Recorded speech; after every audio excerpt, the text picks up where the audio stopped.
Another thing that NTI does is NTI teaches that your willingness is everything.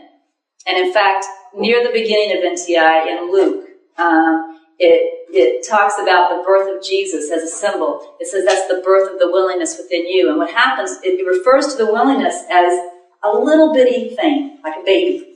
Little bitty thing within you. Because when you first start on the spiritual path, most of us at least, are still very consumed with the world. And our interest in the spirituality is like this tiny little interest, but we're still caring about our job and all the other stuff.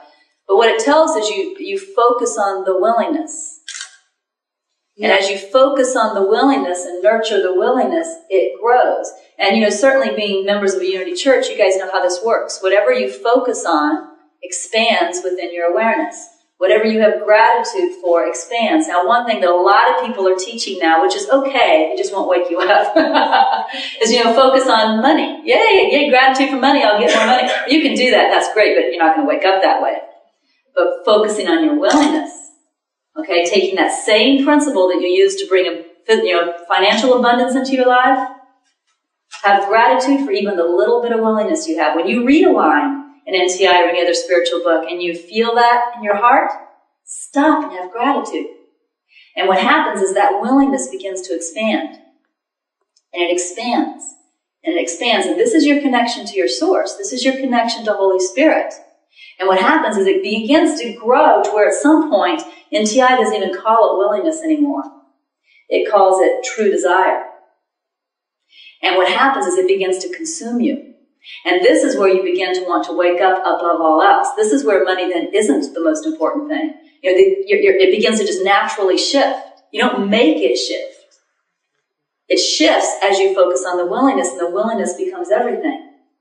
But there are times, which Sonia is talking about, there are times where sometimes you feel like maybe you aren't willing. Maybe you're so afraid, or you're so angry, or, whatever. Then what you can always do is you can say, I'm willing to be willing.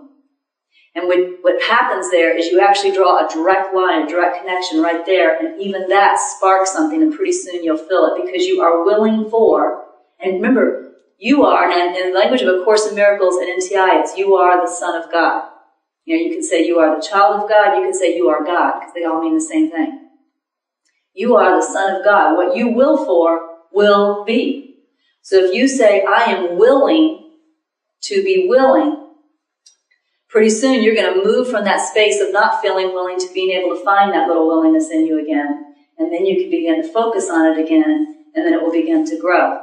So if you feel completely lost and you feel like you can't even find your willingness, just be willing to be willing. And the truth is, the joke's on you. Because if you were willing to be willing, you had willingness all along, right? We're just playing a trick on you. You just weren't feeling it, but it was there. It was there. It was always there. You just weren't feeling it in the moment.